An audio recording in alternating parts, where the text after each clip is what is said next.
Dave Chappelle was decapitated in front of us. He made $500 million. They said even though his contract said he should get half of it, they said he made too much for the contract to be valid, so we'll offer you 10% of what you made. You've been used for a long time, you know. They create this paradigm to make you believe that you're so important and your celebrity status is worth so much, but in truth, you're a pawn in their game and you always have been. If I just sell 3 million copies, I got $30 million. Now who has the biggest record deal? Oh, I see. Yeah, right. Okay. Right? So Mariah kind of got screwed. What is happening in Hollywood that a guy that tough will be on the street waving a gun, screaming, "They are trying to kill me"? Yeah. What's going on? Why is Dave Chappelle going to Africa? Why does Mariah Carey make a $100 million deal and take clothes off on TRL? A weak person cannot get to sit here and talk to you. Ain't no weak people talking to you. So what is happening in Hollywood? Hollywood has now earned a reputation for being a place that can bring about the downfall of even the brightest stars. This dark side of the entertainment industry has led several actors, musicians, and creatives to openly express their grievances and concerns about the industry's toll on their mental, emotional, and even physical well-being. Among those who have voiced their struggles is the iconic comedian Dave Chappelle, who after achieving widespread success, abruptly walked away from a $50 million contract, citing concerns about creative control and the impact on his personal values. And at that point in your life, it's something so real in contrast to what Hollywood is, a very powerful illusion. And when your dad died, it kind of just broke the spell, like, oh, this is bullshit. Look, I've been spending so much time doing this. What about my family? What about my friends? Wait, whatever happened to my friends? Damn, I don't even have any friends. Ugh. So I bounced, man. Chappelle's departure highlighted the industry's insatiable appetite for control and its disregard for the well-being of its artists. They only care about making money off their miserable artists. Chappelle's story serves as a cautionary tale, but he is not alone in experiencing the pressures of Hollywood. Many other individuals have shared similar stories of their journeys into the world of stardom leading to personal destruction. Listen to Tom Holland talk about Hollywood. I really do not like Hollywood. It is not for me. The business really scares me. I understand that I'm a part of that business and I enjoy my kind of interactions with it. But that said, I am always looking for ways to kind of remove myself from it, to kind of just live as normal a life as possible. The king of pop, Michael Jackson, endured a similar tumultuous journey within Hollywood's clutches. They made Jackson's life a living hell, all because he took control of his music and life. Generated several $1 billion for Sony. Several billion. And they really thought that my mind is always on music and dancing, and it usually is, but they never thought that this performer myself would outthink them. Now I'm a free agent. I just owe Sony one more album. It's just a box set, really. It's with 2 new songs, which I've written ages ago. So I'm leaving Sony a free agent, owning half of Sony. The pressure and manipulation that surrounded him eventually took a toll on his mental and physical health. His story serves as a haunting reminder of how even the most iconic figures can be crushed under the weight of relentless fame and exploitation. The king of pop managed to outwit them by owning his masters and half of Sony. This move angered the elites, so they decided to unlive the legend. What a shame.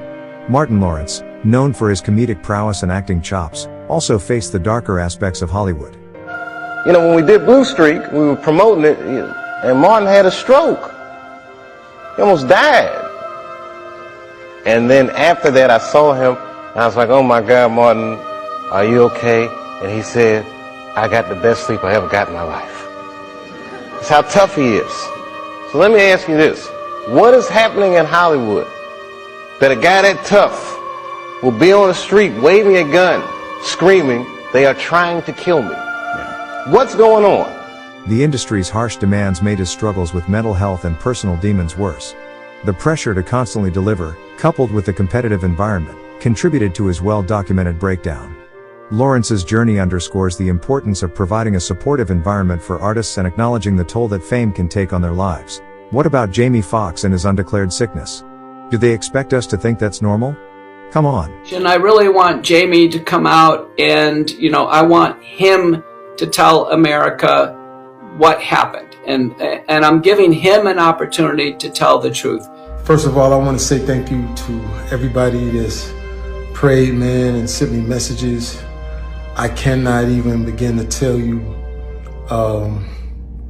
how far it took me and how it brought me back. I went through something that I thought I would never ever go through. And I know a lot of people were waiting, or wanting to hear updates, but to be honest with you, I just didn't want you to see me like that, man. I want you to see me laughing, having a good time, partying, cracking a joke, doing a movie, television show. I didn't want you to see me with tubes running out of me and trying to figure out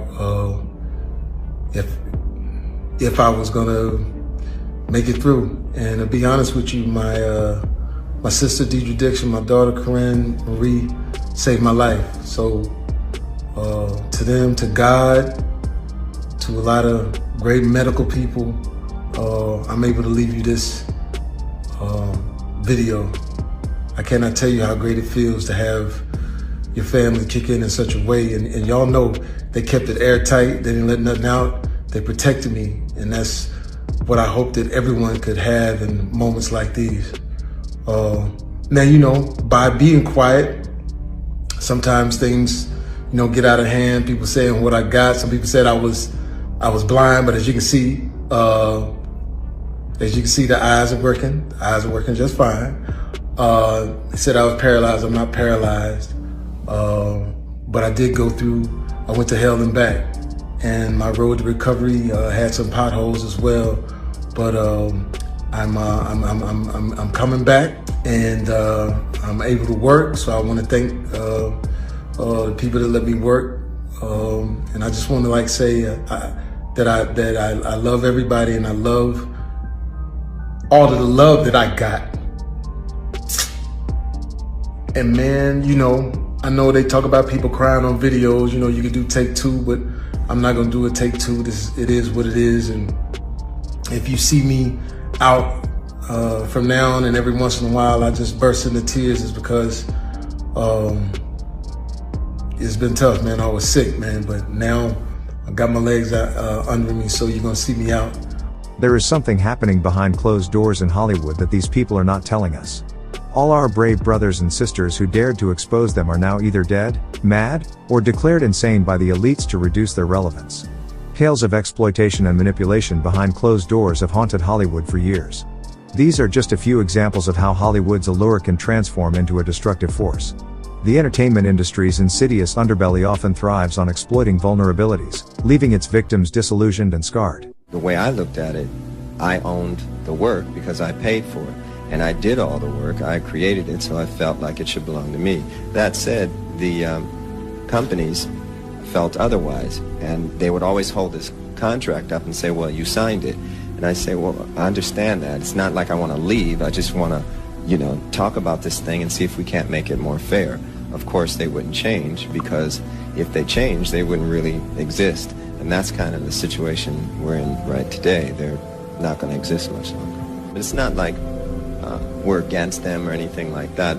The idea is that we find better ways of working with one another. It shouldn't be a situation where they own the album or the work. We're talking about intellectual copyright. If they're going to be indeed a delivery service, then that's fine. But even FedEx doesn't say that they own the thing that they ship. Taylor Swift's struggle to gain ownership of her music catalog is a sad reminder of the injustices within the music industry, echoing the warnings of the legendary artist Prince about record labels exploiting and robbing artists of their creative assets. Prince warned us all, but no one dared to listen and take his advice. For years, Taylor Swift's career has been marked by chart-topping hits and critical acclaim, but behind the scenes, she has faced a constant battle for control over her own artistry. The story begins with her signing with Big Machine label group at just 15 years old. This record label played a crucial role in shaping her early career and helping her become the star she is today. However, it also came with a contractual catch that would haunt her for years to come. The label retained ownership of her master recordings. Taylor Swift's relationship with Big Machine turned sour when her catalog, including her first 6 albums, was sold to Scooter Braun's Ithaca Holdings in 2019. This move was a shock to Swift and her fans, as Braun was known for his conflicts with Swift's close associates, such as Kanye West.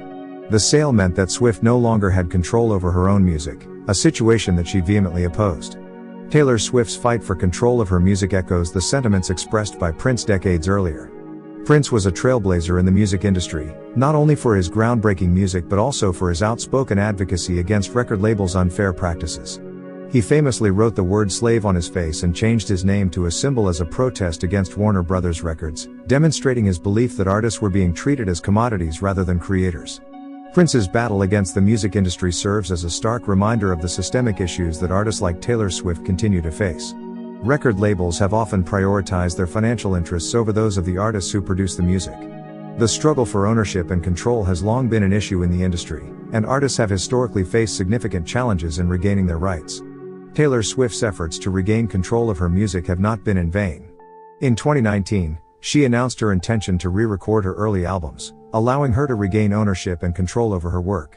This move was met with immense support from her fan base and serves as an inspiring example of an artist taking matters into her own hands. Taylor Swift's battle for ownership of her music catalog highlights the enduring issues within the music industry, echoing the warnings of Prince, who understood the importance of artists' rights and creative control. As the industry evolves, artists continue to fight for their independence and the right to own and control their own artwork. Dear artists, don't just sign those contracts, please read and understand them.